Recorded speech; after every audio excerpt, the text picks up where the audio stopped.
अरे अरे ते अजून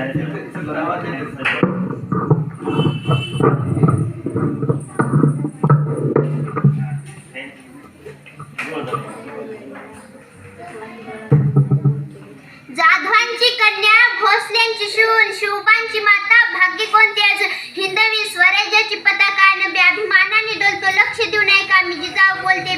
बोलते आमचा जन्म जाधवांच्या घरी झाला तेव्हा आनंदाने दारादारात रांगोळी काढल्या गेल्या तोरण बांधली गेली हत्तीवरून साखर वाढण्यात आली आणि आमचं नाव जिजा असं ठेवलं आईच्या इच्छे खातर आम्ही 6 भाषा शिकलो शुभाराजे हे आमचे सर्वात घातक रत्न अतिशय कठीण परिस्थितीवर मात करून आम्ही शुभाराजेंना घडविलं अंगणातील तुळस गोठ्यातील गाय घरातील माय यांच्याकडे जर कुणी वाकड्या नजरेने पाहत असेल तर त्याची गाय करू नका ही शिकवण आम्ही शुभाराजेंना दिली आम्ही पाहिलेलं स्वराज्याचे स्वप्न ते त्यांनी पूर्ण केले त्याविषयी जेव्हा बोलले जात एक होते राजे शिवाजी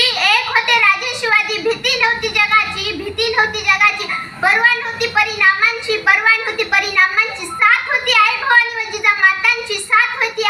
व जिजा मातांची म्हणूनच म्हणते जय भवानी जय शिवाजी आम्ही युद्धकला शिकलो होतो त्याचबरोबर आम्ही मुलींची फौजही तयार केली आम्ही जेव्हा घोड्यावर रपेट मारायला जायचो तेव्हा गाव कुसातल्या काही बायका नाक मुरड्याच्या तर काही म्हणायचे या मुलीचं कसं होणार एवढे बोलून मी माझे 2 शब्द